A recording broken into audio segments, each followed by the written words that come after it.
Lahirlah nanti dari keluarga-keluarga yang amanah, di lingkungan yang amanah, ya kan? Ini yang kita khawatirkan. Saya tidak terlalu khawatir Bapak Ibu kalau polisi tidak amanah, ya kan?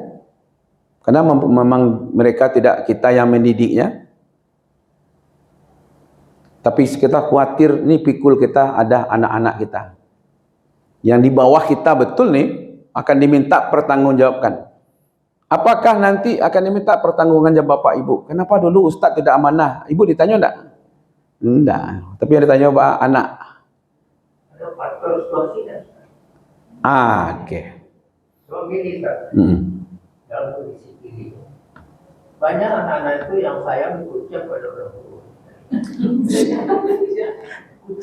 Siapa yang menjadikannya sayang ke kucing pada orang kayaknya? Nah. Dari mana-mana sekarang orang sayang kucing pada kali. Oke.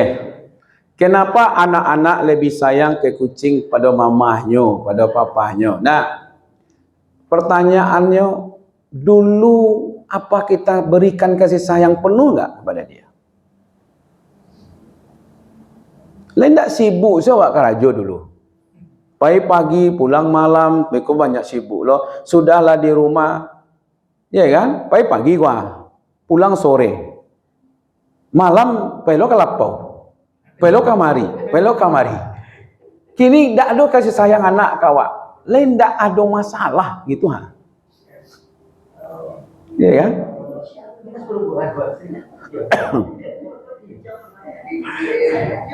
Ternyata dia terpenuhi kasih sayangnya dengan nyomain kucing saya. Kalau nak kucing hidup, ikut nak kucing yang boneka. Jadi seolah-olah dia mendapatkan sesuatu yang dia senangi di situ gitu. Ya kan? Nah, kalau kita merujuk pertanyaannya tadi nih. Kenapa orang tidak amanah? Nah, kita lihat dulu bagaimana agama mengajarkan. Satu, innallaha ya'murukum an tu'addul amanati ila ahliha. Itu konsep pertama dulu. Kalau mau juga mendapatkan orang-orang yang amanah, konsep yang pertama, berikan amanah itu kepada orang yang punya amanah, yang bertanggung jawab. Ini perintah Allah. Allah memerintahkan kamu untuk memberikan amanah kepada yang ahlinya. Akhirnya kan banyak ada ahlinya. Saya tidak ahli politik, maka saya nggak masuk partai politik. Saya tidak ahli ekonomi, disulit saya kamu berjuang dengan ekonomi. Tapi kalau saya orang ekonomi, pergi ke politik, itu ya nyojawali lah politik lah. Jabatan. Itu konsep pertama Pak Haji. Kita bedah itu pertanyaan itu. Ini pertanyaannya Pak Haji. Kajian mendalam tentang kenapa orang tidak amanah. Satu dimulai dari sini. Allah memerintahkan kalau ada harta titip kepada orang yang ahli dalam bidang harta. Kalau ada jabatan berikan kepada yang ahli dalam bidang jabatannya. Ikonya ahli serangga Pak. Dia gizi gini wah kira. Sekarang kan ahli-ahli ini. Sekarang yang terjadi itu ahli mengecoh. Itu. Ini dulu pertama. Besok ini Ibu, kita pilih orang-orang yang ahli. Kalau tidak ahli tidak usah. Ahli ini bekerja sama. Itu tidak ahli dia itu dia sama. Ahli itu bekerja sama dengan pembohong. Oh, ahli pembohong dengan ahli pengicuah gitu ya. Hah?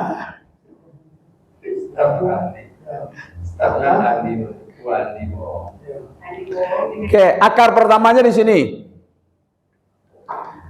Bukan hanya tidak tahu ya. Ini memang kaji Pak Haji ini harus ada muraqabah, harus ada rasa diawasi oleh Allah. Itu yang agak barik sebenarnya kini. Yang tidak muncul gitu. Ya kan? Dia tahu sebenarnya Allah melihatnya, tapi dia tidak takut. Jadi kata Profesor Salim Said, tidak ada yang ditakuti di Indonesia. Maka Indonesia seperti itu. Iya. Kenapa Israel itu Yahudi itu maju? Karena ada yang ditakuti. Dia berada di Jazirah Arab. Karena dia takut, dia harus maju, berkuat. Kenapa Singapura itu kuat katanya? Karena ditakuti dia berada di lautan Melayu. Dia harus kuat. Indonesia kenapa seperti ini? Karena tidak ada yang ditakuti. Ya kan? Tidak ada yang takuti. Allah saja, Tuhan saja tidak takut ya kan? Walaupun di lautan mana Al-Quran di kapal ya. Tidak cuma rasa dia takut. Padahal dia tahu kan, alam bi annallah ya Rabb, pasti dia tahu. Ini akar masalahnya. Jadi bagaimana amanah itu lahir kalau tidak ada muraqabah? Nah, itu yang kau tanamkan, cobalah. Karena anak awak itu masuk ada yang memantau mereka. Itu satu ya. Yang kedua, ini cinta dunia itu mengalahkan takut kepada Allah. Nah, wa tuhibbunal mala hubban jamma. Cintanya kepada harta itu, ya kan, melebihi kecintaannya kepada Allah. Makanya kini kau ibu-ibu, cinta pada orang itu ingin tambah lagi, tambah lagi, tambah lagi, tambah lagi. Itu dia. Dalam dapat jabatan ini, tambah lagi jabatan, tambah ini, tambah lagi, gitu ya. Makanya digunakannya lah untuk keuntungan pribadi, untuk keuntungan keluarganya, ya kan? Kenapa? Karena kecintaannya kepada dunia melebihi kecintaannya kepada Allah. Itu akarnya baru, pondasinya di situ. Bawa menanamkan kepada anak cinta kepada Allah. Kalau kepada orang-orang dewasa ini kan udah agak sulit menanamkan itu. Pada mana anak? Ya kan? Nah, kalau ikut tadi cinta kepada dunia, itu makanya Pak Haji, bakal cintanya kepada kucing pada orang itu. Itu gak payah loh mau menjawabnya itu ya. Ya kan? Kalau dulu ada yang mengeluh, anak-anak kau lebih dakik kepada mamanya kepada papanya. Bagi solusi. Kalau lagi gaik kau Ustaz, dia lebih dakik kepada mamanya kepada kawak. Ada caranya Pak, apa dakik mamanya coba. Iya kan? Dakik. Dia jauh-jauh dari nenek itu. Lalu anak di situ. Itu kacau. Ya kan, kalau begitu. Tapi kalau kucing lebih disayangnya, ini memang berhubungan dengan nomor satu tadi ini. Ya, ini akarnya iman. Coba bayangkan, untuk kucing itu bisa dia menghabiskan uang 2-3 juta satu bulan. Tapi impaknya di Mas Haji 5.000 ya. Ada kacau tuh. Apa memang ada pula pengajian memelihara kucing masuk surga? Ibu-ibu, saya sampaikan saja lah, saya baca sejarah, tidak ada Nabi menyuruh memelihara kucing. Tapi katanya itu hewan tanah. Tidak ada. Nabi itu sayang semuanya kepada makhluk ini, menyayangi semuanya. Memang ada satu yang terkenal sayang dengan kucing, Abu Hurairah. Maka gelar Abu Hurairah itu kan bapak kucing. Abu Hurairah itu tinggalnya di sebelahnya Masjid Nabawi. Beliau itu tidak ada pekerjaan, memang di situ saja dengarkan pengajian Nabi. Makanya banyak hadis diriwayatkan oleh Abu Hurairah. Asal Nabi ngomong, beliau hadir di situ. Asal Nabi bicara, beliau hadir di situ. Jadi makannya pun, ini saya baca nih, pernah pingsan Abu Hurairah itu karena apa? Karena tidak makan, tidak ada yang akan dimakan, lapar. Makan beliau itu kalau ada nanti jemaah bawa kurma, bawa roti, bawa, karena Nabi yang kasih. Karena ada namanya ahlu sufa. Beliau itu yang berada di dekat kucing tuh. Ini kecintaan kepada kucing melebihi kecintaan kepada ibu bapaknya. Bila lagi masuk surga tuh. Iya kan?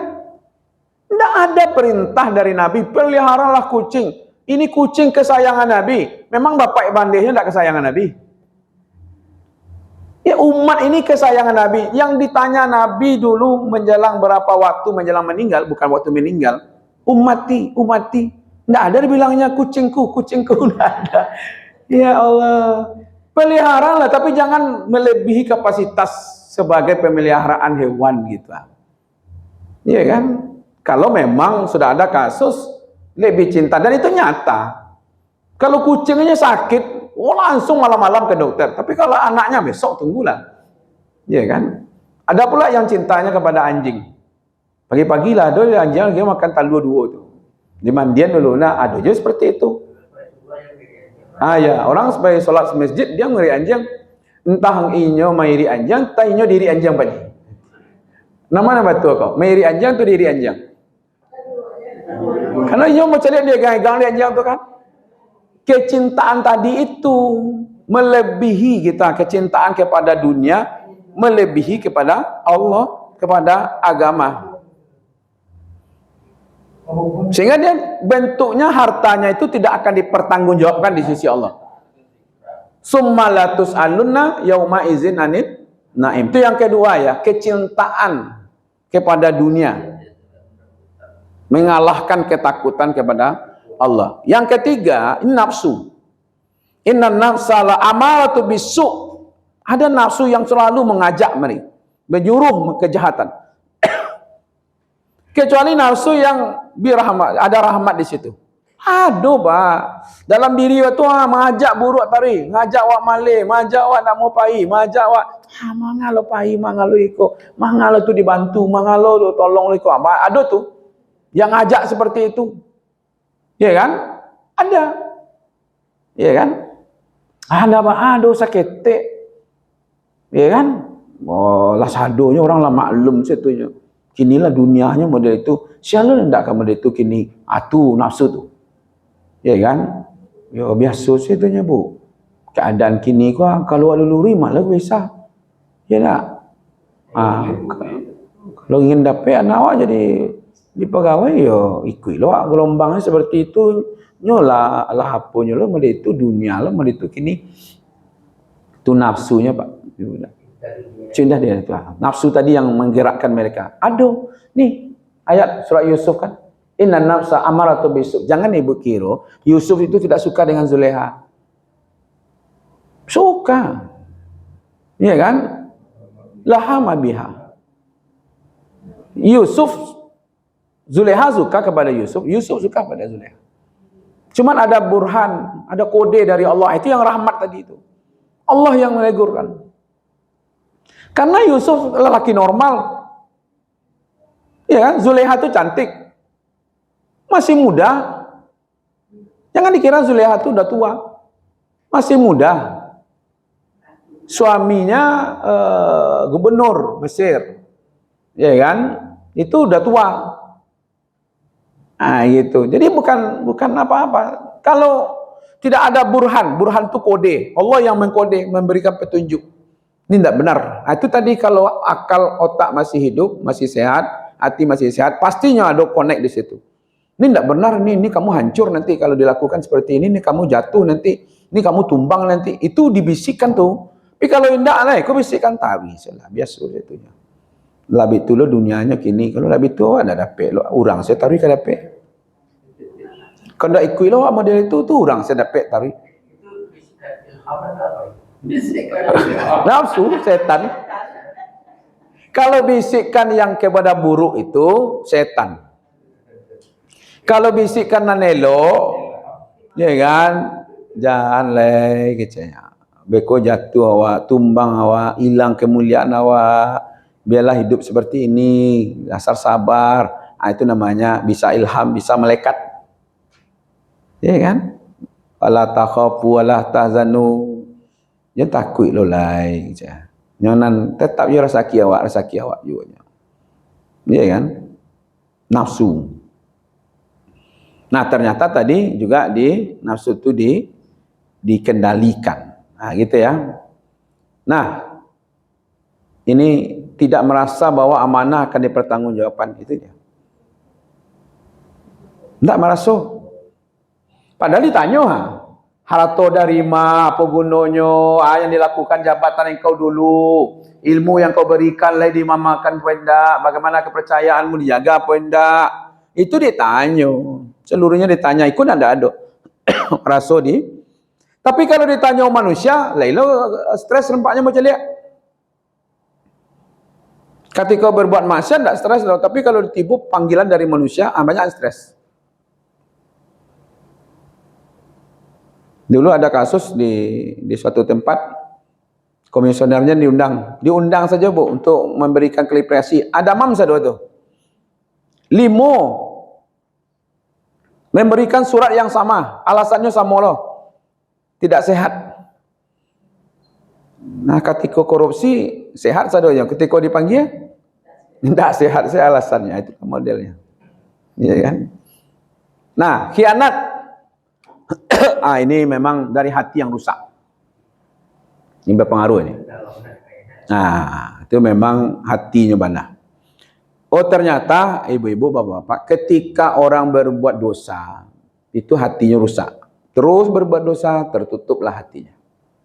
Ya kan? Makanya diingatkan, ya ayyuhalladzina amanu la takhunullah war rasul. Jangan khianati Allah dan Rasul. Wa tahunu amanatikum wa antum ta'lamun.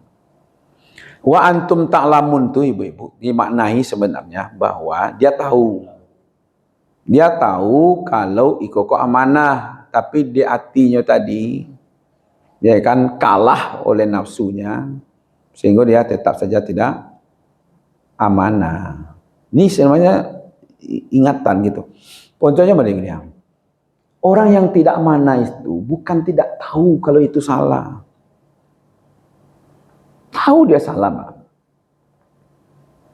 Tapi pengetahuannya tadi itu dikalahkan oleh nafsunya, dikalahkan oleh kepentingannya, dikalahkan oleh keserakahan, dikalahkan oleh tekanan-tekanan. Kau jadi pejabat kau tiba pejabat yang lebih tinggi pada awak hanya tekan tu. Kamu akan dicari lain. Tentu takkan ke bawah lain. Dia tahu bahalai. Tu nak bahayanya tu. Bahalai ustaz. Habis tu gini. Kau nak dah ambil cik lahnya jadi orang biasa. Sebab kiranya orang tak punya jabatan, orang biasa kiranya. Nak punya jabatan orang luar biasa. Jadi kita ni orang-orang biasa nampak ke bapak. Gitu kan? Jadi orang biasa. Sebab lainnya, itu bahasanya tu. Ya kan? Jadi mereka tahu bahwa itu akan dipertanggungjawabkan di sisi Allah, tapi pengetahuan itu ditutupi oleh nafsunya, ditutupi oleh kepentingannya, ditutupi oleh keserakahan, oleh tekanan dan segala macam. Rasa takut itu hilang. Karena ada keuntungan di situ. Karena cinta dunia. Hijau-hijau, tali-tali. Besok-besok, kini-kini. Gitu.